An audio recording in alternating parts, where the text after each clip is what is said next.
Good morning, everyone. My name is Justice Betty. I'm a graduating senior and the outgoing vice president of the Columbia Organization of Rising Entrepreneurs. This morning, I'm so excited to introduce our Fireside Chat. I'd like to begin by introducing Gemma Torres Vives. She is a CEPA student and co-founder of A for Ed, one of the Columbia Venture Competition competitors today. We'll find out later just, how she did in the competition. Emma will be in conversation with Henry DeCio Jr., former Obama White House aide, Obama 2008 campaign chief operating officer, and the Ashoka global vice president. Gemma is the type of change maker that Henry will talk about. She's a second-year student pursuing a Master of Public Administration at the School of International and Public Affairs right here at Columbia, specializing in technology and economic and political development. As I mentioned, she is the co-founder of A for Ed, a blockchain-based startup that aims to transform non-formal learning and achievements into opportunities for refugees. A for Ed is currently a finalist in the CEPA Dean's Challenge Grant and won first place in the Global Public Policy Network 2018 conference competition. Prior to CEPA, Gemma served as a legal expert for several multilateral organizations and as a volunteer for the Spanish Red Cross, assisting refugees and migrants. She has worked in the field of ICT and social policy with UNESCO, UNDP, UN Women, and Microsoft. Her interests include civic innovation, artificial intelligence, social entrepreneurship, and humanitarian affairs. Her goal is to leverage emerging technologies for development and humanitarian settings. And I'm extremely pleased to introduce Mr. Henry DeCio, changemaker, former Obama White House aide, Obama 2008 campaign CEO, and as I mentioned before, the Ashoka Global Vice President. The Honorable Henry F. DeCio Jr. is an author, an international keynote speaker, campaign and innovation strategist, as well as an organizational coach. His book is entitled Campaign Inc., How Leadership and Organization Propelled Barack Obama to the White House. DeCio was appointed Deputy Assistant to President Barack Obama at the beginning of the new administration, and he was COO in the 2008 Obama for America presidential campaign. He currently promotes the principles of individual and organizational leadership through his writings and public speaking engagements. Mr. DeCio's perspectives are uniquely influenced by the changemaker effect, a term he coined to describe the global shift from a world long defined by hierarchy, specialized skills, and jobs of repetition, to the new Changemaker Era that has emerged due to rising individual agency, coupled with technological advancements and the democratization of leadership. He also offers the new framework for parenting, education, politics, and organizational leadership. Mr. DeCio proudly serves as the Global Chair of Framework Change at Ashoka, a role that allows him to pursue his passion for helping individuals and organizations navigate this new strategic landscape.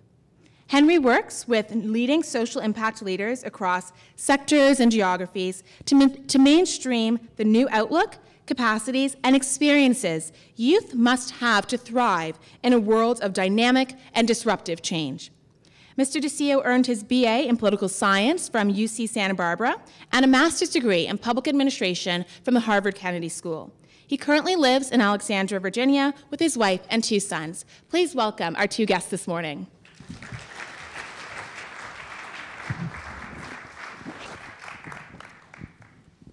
Good morning, everyone. It's a pleasure to be here today, and it's an honor to be speaking with Henry. Just before we start, Henry's Twitter handle is Henry DeCio, and the hashtag we're using is Columbia Startup, StartupColumbia. Yeah, that's it.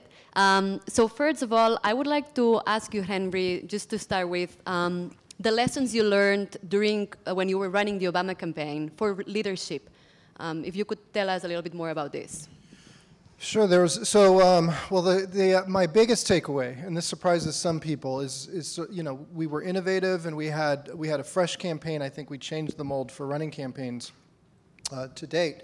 But I think the biggest takeaway for me was a paradigm shift of my own around my thinking about leadership And that was informed essentially by a shift in our organization that changed how we work together through the campaign. So I'll give you, so essentially it was a leadership paradigm shift. And I will give you a little background on this. So if you imagine that the campaign grew up siloed and hierarchical, despite our innovative nature that we projected, I mean, he announced around February 10th of 2007, and 6 weeks later we were opening up our headquarters. So, so you come into this place of chaos. There's no signs on the walls. The phone calls are coming into the reception desk, but they don't know where to send them because we don't know each other's names. We have computers coming out of boxes, but our servers are still getting up. You have checks coming in the mail, but you're still getting your bank accounts up. And so, what happens is that when you are building the airplane essentially in mid-flight, you basically put people in their positions. Somebody gets the fuselage, somebody gets the cockpit, somebody gets the wheels, somebody gets the wings, and pretty soon you have a series of silos that are connecting the overall campaign. And so we called those silo leaders department heads. And the department heads would meet every morning, take our orders, go back to our silos, and we would try to execute. And so in that way, and by the way, the silo leader is evaluated by their peers on how they're doing based on how well they're keeping work out of the silo, and how well they keep morale up inside the silo. But it's very, very sort of hardened around this system. And so as we got the campaign up and running, we had a very innovative staff. And this kind of hierarchical, siloed system was not suited to A, our staff, and B, the candidate. And so change starts to move faster and faster. We can't keep up with the pace of change. And over time, we had to shift our organizational, I think this happened gradually, but the organizational structure shifted to where we opened it up and let everyone step into their leadership, or had everyone stepping up into their leadership.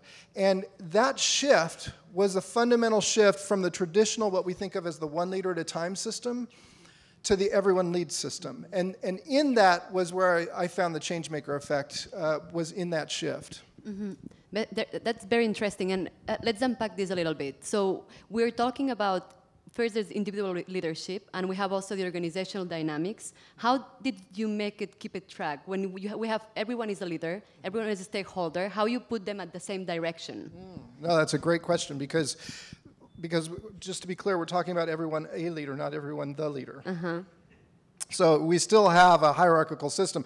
So in my case, for example, in the old days, for example, so I'll talk about the 1.0 and the 2.0, right? The old game and the new game. In the 1.0 organization, I thought my nickname might have been Henry Can I, right? Henry, can I open an office? Henry, can I hire this staff? Henry, can we spend this money? And so all of the silo heads, silo leaders, were basically working in an up and down system where all of the pressure was sort of the gravity was pulling us into our silos when we needed a wide view. And so as we moved over to this new system, it's a great question you're asking. What's the difference? What's the difference essentially between one leader at a time and everyone leads? First off, my own role, I am less of a manager, less of an authoritarian. And in the new system, I am more of a coach. So to use a football analogy, in the one old system, I was the quarterback. I'd get the ball and I'd decide who was going to have the ball, and it was all me making that decision. In this new system, I'm on the sidelines. I'm close enough to the field of play. I see what's happening. I'm helping everyone manage and step into their leadership. But I am not necessarily not every single thing has to go through me, which means there's mistakes that are happening, and you've got to be comfortable with that. The second thing I would say is that,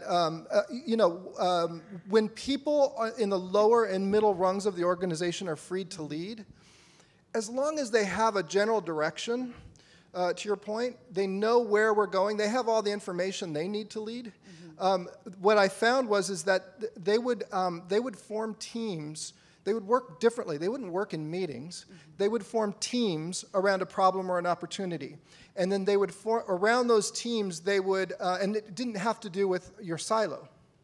So you might recruit into another area of the organization to get a problem or opportunity moved. And so as people in the lower and middle rungs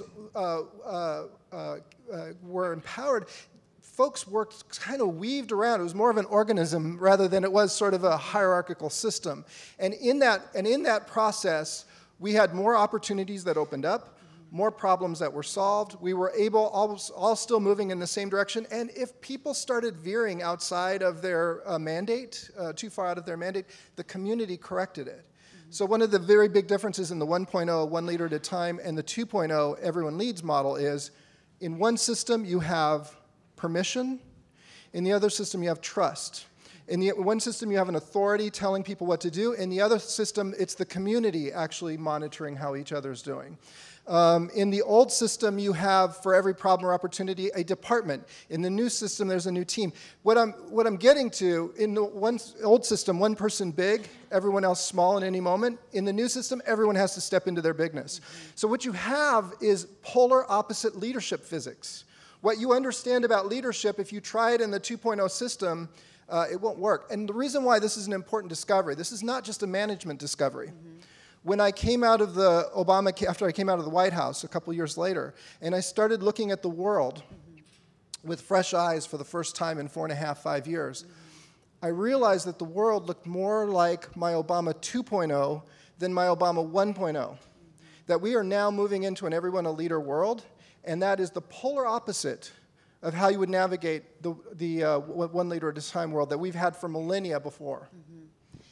That's fascinating, and when you're talking about how at the end it was about the individual, the team, and the trust among the different members of the team and how to move forward, do you think these were the key to success? What was the key to success, you would say, in these dynamics of the individuals and the team? There are a few things. One is we ran a Changemaker campaign. We ran a campaign that was not based on hierarchy and silos. And there were I think there were a few things. And I want to get to the staff for a minute because I think that's also important. But I think there were three really important takeaways for me from this shift that had to do with the staff, which I think were the secret to our success. And basically the stakeholders around our organization. First, in this new way of working where people form teams and to pursue opportunities and solve complex problems, everyone has to step into their bigness. No one can be small. So in the old system, again, for one person at a time, big, everyone else small, one person giving direction, everyone else passive. In this new way of working, everyone has to step into their leadership. No one can be passive. Second discovery was about innovation, which, people think about the Obama campaign and think, well, it was social media, it was technology, or whatever it was. Actually, innovation, what I discovered about this new way of working was that innovation is actually a human thing. It's the ability to tear down a wall and bring two sides together, and that's when innovation happens. So this is part of our success. So if you think about it, sometimes technology could tear down that wall. We had a platform called mybarackobama.com, which was basically a place for changemakers. That was a wall breaker, but also sometimes the technology was a function of a team coming together. So we need an app for this kind of thinking. And so, but innovation was a very human thing. And it really is, the requisite skill in this new game is tearing down walls and bringing two sides together. That's the new requisite leadership skill. The third takeaway was that if you think about it, we thought we were going to wrestle change to the ground. This gets more to the heart of the Changemaker effect. We thought we'd open up the organization, let everyone lead, we'll get in front of change. Actually, what we found was we found change was harder and harder to keep up with because when everyone leads, leaders make change. So if you think about it, if everything you changes everything, and everyone is doing it, then you're in a changemaker system, and that creates a new kind of change. It's not linear and faster like we've had for millennia. The speed of change, Henry VIII was complaining about the speed of change. This is nothing new. It is this new nature of change where everybody is making change. It's explosive, it's dynamic, and everywhere. And in that context, we had to then have a new operating system for this new way of working that was based on empathy-based ethics. Rule makers can't keep up with the pace of change. I was the rule maker. essentially I had to finally say we have to move to the trust of the people to make sure they know what to do and that they're going in the right direction. So empathy-based ethics, co-creative teamwork, everybody working in teams, new leadership where everyone is valued, no one is passive, everybody has all the information to act, and change-making has to be for the good of all. If your change-making is not taking into account all the other players and all the other change forces around you, then you're going to complicate the system. Here is where you saw the change-making effect.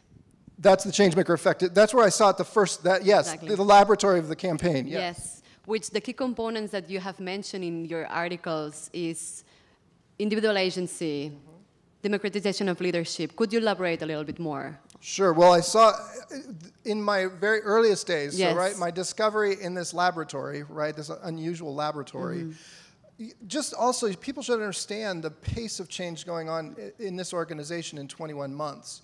We came in the first, remember when we were pulling computers out of boxes? There were about 100 of us. When we got through the primaries, which is when if people remember, this is a sort of a rivalry with Hillary Clinton in 2008. At that point, we had 2,000 staff, and we were running on a $40 million a month budget revenue stream. That's 16 months. In the last 16 weeks, we went from 2,000 staff to 6,000 staff, and from $40 million a month to $100 million a month. So this is proven here. And this was going through all of this forces of change that were coming at us in a campaign. You have a media spotlight on you. You have, you have a PR crisis here and there. And so all of this is also running with a lot of emotion. When I first discovered this Changemaker effect, it was, I just saw it as a shift between one leader at a time to everyone leads. When I came out into the world, I realized that we have a world now with rising individual agency. We're in and everyone a lead. We all think of ourselves as leaders in some form or another. Oftentimes we stop thinking about ourselves as leaders when we go to work, but everywhere else, because our old systems are still sort of pushing us down, including our work systems. But we have at our fingertips these tools that were once available to a few. So I have my printing press at my fingertips. I can be a retail seller in a moment. I can cut out the middleman. I can be a first responder in any moment. And then you have the democratization of leadership, where we have walls coming down, silos are collapsing everywhere in society, and we're all acting on that agency in ways like we've never had before. So again, and change is not linearly faster now, it's explosive all around us. So we are now in a new world, different from millennia before us. And we now have a chance to make the world look more like the world we're going into for the next millennia. Right, thank you so much. I find it fascinating, the individual agency and how you explain that everyone is a leader and everyone has this potential to change and have this self-definition of dare to like solve problems and embrace opportunities. And this makes me think about when we were with my co-founder Shanna Cramley, we're developing this startup, and we're focusing on non-formal education for refugees and how to empower them and give them opportunities.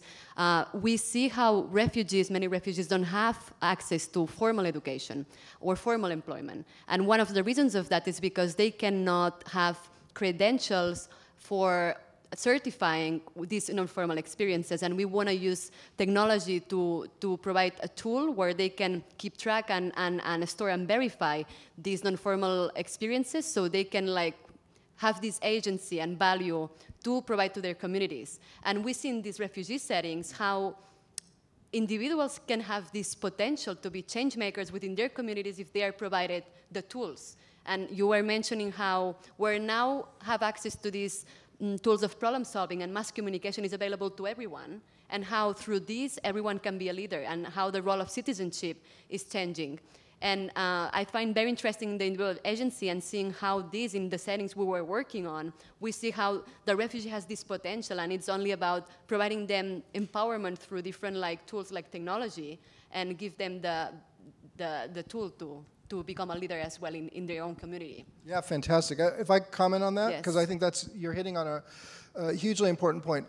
Again, going back to the campaign for a minute, what I think happened, what I discovered, another discovery for me was not so much what the Obama campaign aspired to, but to what we tapped. In our society, and at the time I was thinking in that context, a new DNA that is not Democrat or Republican or red or blue or frankly not even just American.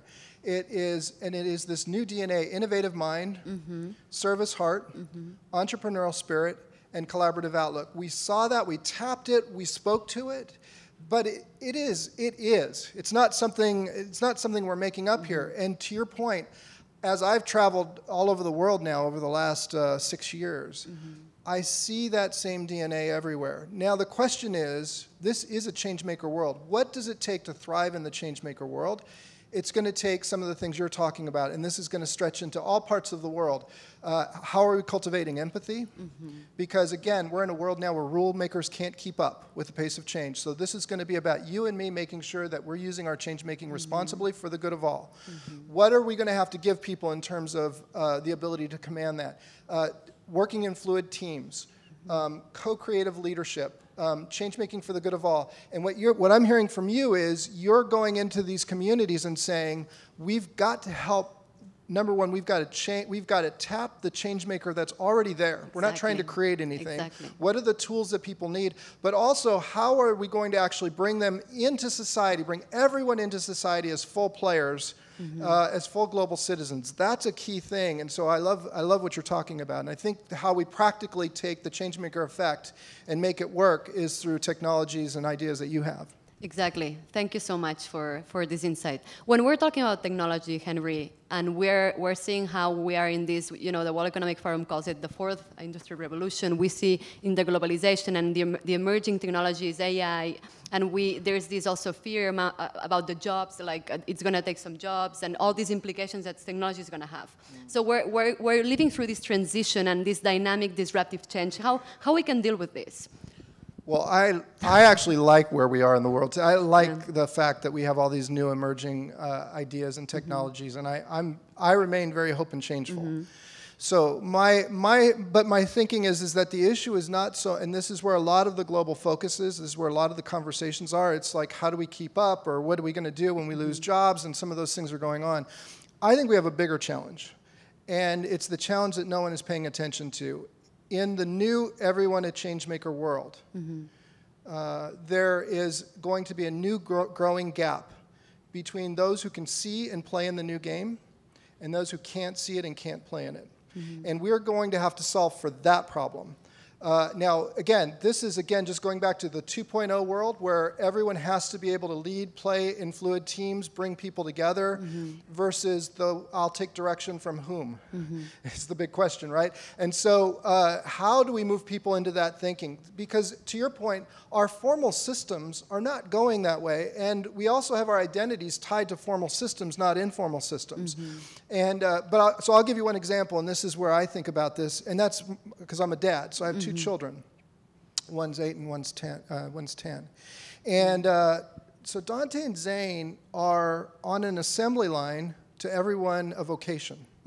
At year 12 or year 16, they're supposed to be equipped to have a job in the world today. Except that, to your point about the World Economic Forum, 65% of job types that they will assume and that their generation will assume don't yet exist. So we have them on an assembly line to everyone a vocation when they should be getting experiences. How do we measure that? How do we track that? Experiences to everyone a change maker so they can play with this new operating system of empathy, teamwork, new leadership, and change making. That's not being tracked. It's not in our formal system being tracked. And by the time their kids and my grandkids are fully into this world, they're going to have to be schooled in the new operating system, not an old skill set that it becomes quickly obsolete. That's definitely very interesting, because I was talking before about blockchain technology and how we're using this technology to track and store these credentials that are in informal settings. And here I'm linking it to, you're saying we're going to need empathy, we're going to need ethics as skills for the leaders of tomorrow when we cannot keep up, the rules cannot keep up with this fast change. And how we track these skills, and people can show that they have these skills through their history, and how we can maybe use technology to track these skills.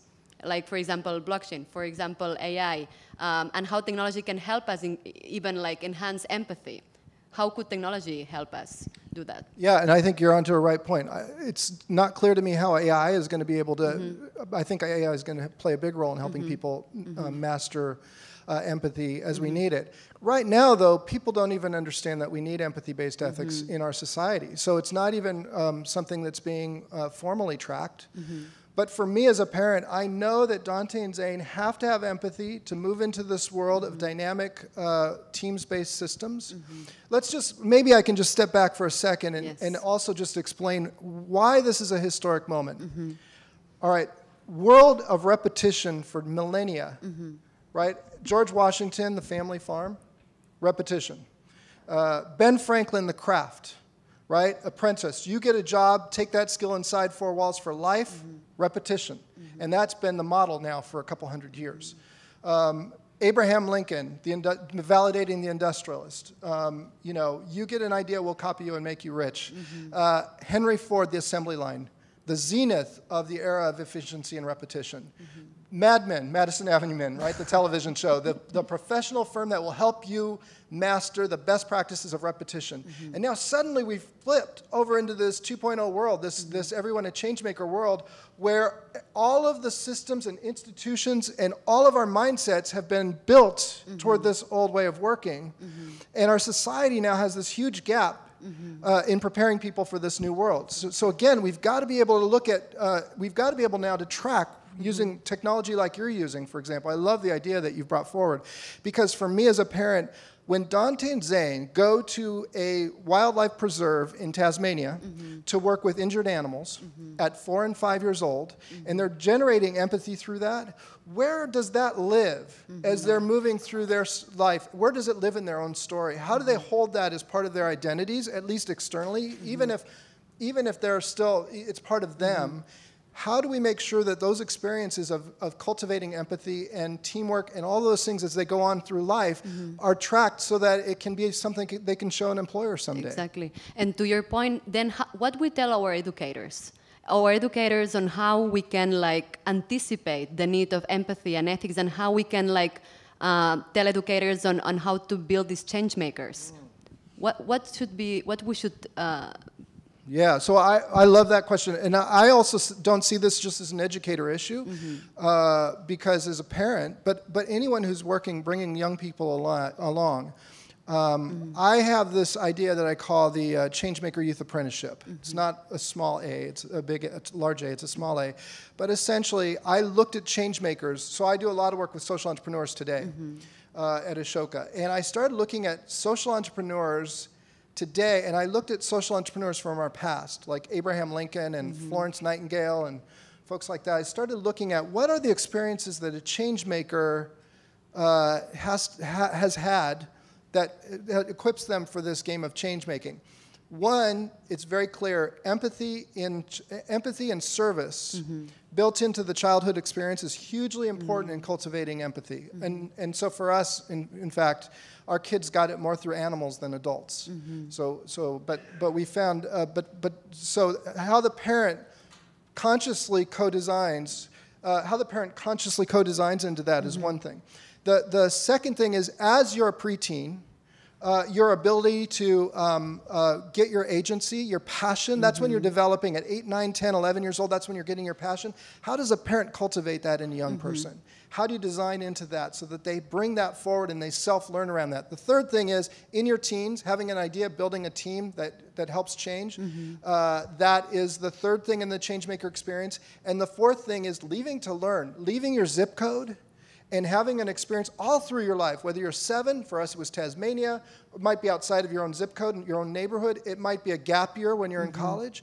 So all of this goes into like, what do young people need? They need empathy, teamwork, new leadership, changemaker. What are the experiences that they must have? Empathy, self-definition, teamwork, leading around teamwork, and leaving to learn. All of this goes into what we should be dialing into the education system. That's amazing. Thank you so much for these insights. I think we should be finalizing this fireside, but It was very insightful. Thank you for your vision. And I actually wanted to ask to give some advice for this room full of entrepreneurs, social entrepreneurs, and innovative minds eager to transform, but you just said it all at the end. So thank you for your tips, and thank you for being us today. Thank you. Thank you. Thanks, everyone. Thanks for having us. Thanks.